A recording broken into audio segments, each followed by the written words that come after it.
Assalamualaikum dan salam sejahtera MG Flash 3 Jun bersama saya Nur Ayuni Johari.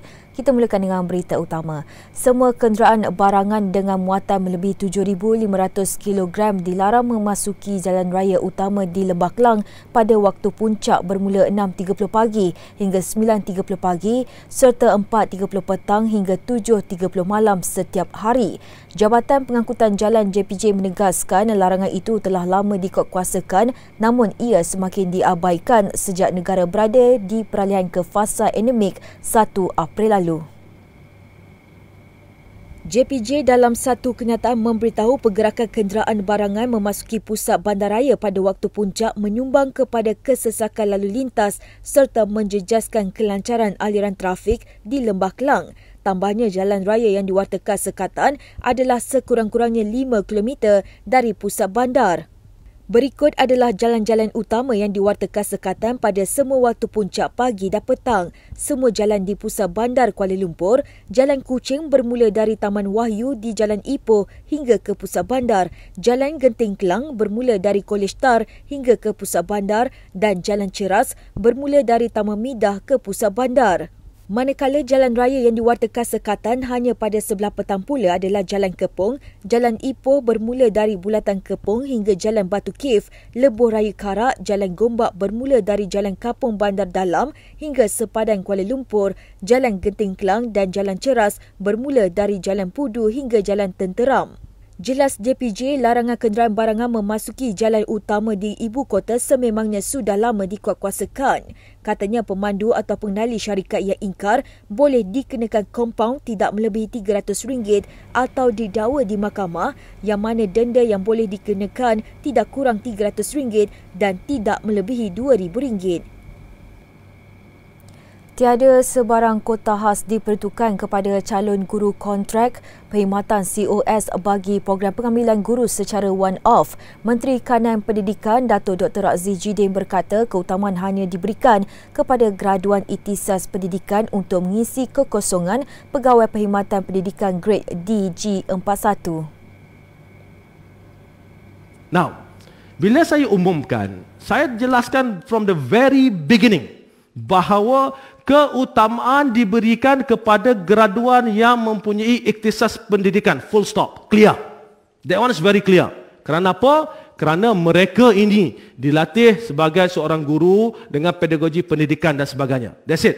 Kita jelaskan memang keutamaan kita adalah untuk graduan yang mempunyai ikhtisas pendidikan. That is very clear. Now, the next one we said, sekiranya, if ada kekosongan selepas kita mengambil kira semua bekalan guru bekalan calon yang ada ikhtisas pendidikan yang layak. Kalau dah habis semua yang layak, yang ada ikhtisas pendidikan, barulah kita buka kepada mereka yang tidak mempunyai ikhtisas pendidikan. That is very clear from the very beginning. Kalau dah habis semua ni, dah cari semua, dan barulah kita buka kepada mereka yang tidak mempunyai ikhtisas pendidikan. Itu jelas. Beliau berkata demikian dalam sidang media khas di Kementerian Pendidikan di Putrajaya semalam. Tambah Dato' Razzie, COS telah menimbulkan perbincangan oleh pelbagai pihak sehingga kementerian dituduh tidak telus sedangkan tiada kota khas.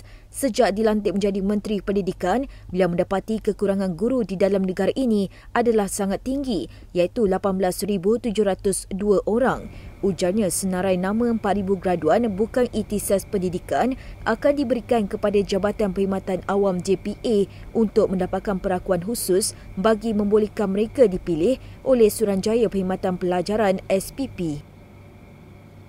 Identiti dua mayat remaja yang ditemukan di dalam sebuah kenderaan pelbagai guna MPV yang diparkir bawah tanah kondominium di Bandar Seri Pemaisuri Ceras sudah dikenal pasti. Perkara itu disahkan oleh Ketua Polis Daerah Ceras, ACP Muhammad Izham Jaafar dan kes masih dalam siasatan. Bercakap kepada Bernama, beliau berkata mangsa dikenali sebagai Ahmad Danish Hakim Hanafiah dan Akmal Harid Damia Zainul, masing-masing berusia 19 tahun, diminta mengulas mengenai bagaimana kenderaan itu berada di kawasan parkir berkenaan walaupun kedua-dua mangsa bukan penghuni kondominium itu. Muhammad Izham berkata kawasan parkir itu terbuka kepada awam. Katanya lagi sudah 2 tahun kawasan parkir itu siap dibina dan mana-mana individu yang berkunjung ke residensi itu boleh parkir di kawasan berkenaan namun ia jarang digunakan. Ketika tiba di lokasi kejadian mendapati hanya kenderaan mangsa berada di sudut hujung berdekatan dinding, tambah Muhammad Izham menerusi pemeriksaan kamera litar tertutup CCTV yang merakam MPV itu masuk ke lokasi kejadian. Kenderaan itu dipercayai dipandu salah seorang daripada remaja itu. Bagaimanapun tiada pergerakan keluar masuk dilihat melibatkan kedua-dua si mati. 2 lelaki termasuk seorang warga Myanmar ditahan reman selama 4 hari bermula semalam bagi membantu siasatan penipuan dalam talian dengan menyamar sebagai Ketua Polis Perlis. Ketua Jabatan Siasatan Jenayah Perlis, pemangku Asisten Komisioner Wari Q berkata, suspek warga Myanmar berusia 22 tahun telah ditahan di Cemur Perak pada 1 Jun lalu. Manakala seorang lagi lelaki berusia 24 tahun dan bekerja sebagai nelayan ditahan di Tanjung Karang, Selangor awal pagi semalam. Beliau berkata suspek warga Myanmar itu dipercayai adalah pemilik nombor telefon bimbit yang digunakan sindiket penipuan ini dengan menggunakan nama Surina Aisyah dan gambar profil Ketua Polis Perlis Datuk Surina Saad. Suspek kedua pula adalah pemilik akaun bank yang digunakan sindiket bagi pemindahan wang sebanyak RM7,000 daripada seorang mangsa sebelum ini.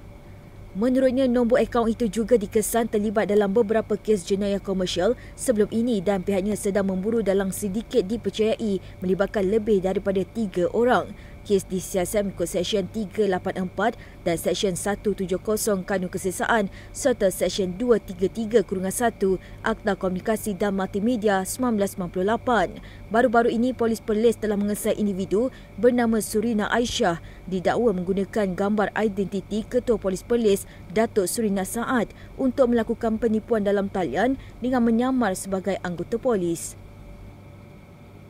2 video melibatkan 2 mangsa yang diugut dan didera dengan alat renjatan elektrik atau stun gun yang tular di media sosial baru-baru ini bukan berlaku di Malaysia. Pengarah Jabatan Siasatan Jenayah Bukit Aman, Datuk Seri Abdul Jalil Hassan mengesahkan kedua-dua mangsa iaitu seorang lelaki dan wanita juga bukan warga Malaysia.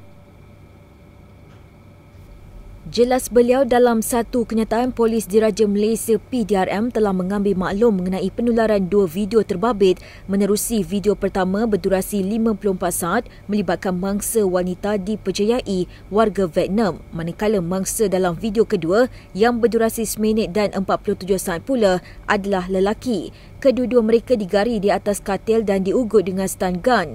Sehubungan itu, Datuk Seri Abdul Jalil menasihati orang ramai agar tidak menyebarkan video-video yang tidak diketahui kesahihannya itu kerana dikhuatiri boleh mencetuskan kegusaran awam. Orang ramai yang mempunyai maklumat berhubung video berkenaan diminta tampil menyalurkan di mana-mana balai polis berdekatan. Kegembiraan 8 rakan bermain air bertukar terjadi apabila salah seorang daripada mereka lemas di Sungai Terengganu berhampiran kampung Teluk Pasu, Terengganu semalam.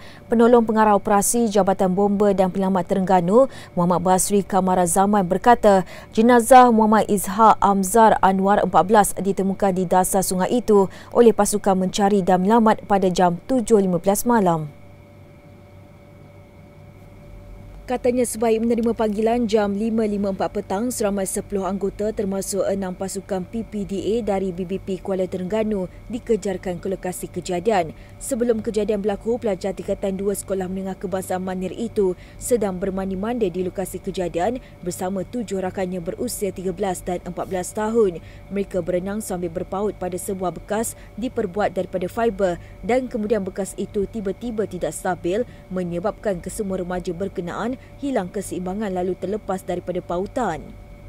Beliau berkata Muhammad Izhaq Amzar gagal menyelamatkan diri lalu tenggelam ke dalam sungai, manakala 6 rakannya yang lain cuba menyelamatkan mangsa namun gagal sebelum terpaksa berenang ke tebing sungai bagi menyelamatkan diri. Muhammad Basri menambah, pihaknya melakukan selaman menjumpai mayat mangsa di dasar sungai yang sedalam kira-kira 5.18 meter. Mayat mangsa kemudian dibawa ke Jabatan Forensik Hospital Sultanah Nur Zahirah untuk berdasiasat. Sekian dahulu MG Flash buat masa ini. Terus bersama kami untuk perkembangan terkini dari masa ke semasa. Hanya di platform media sosial Malaysia Gazette di Facebook, Twitter, Instagram dan juga YouTube atau melalui portal di www.malaysiagazette.com. Assalamualaikum dan salam hormat.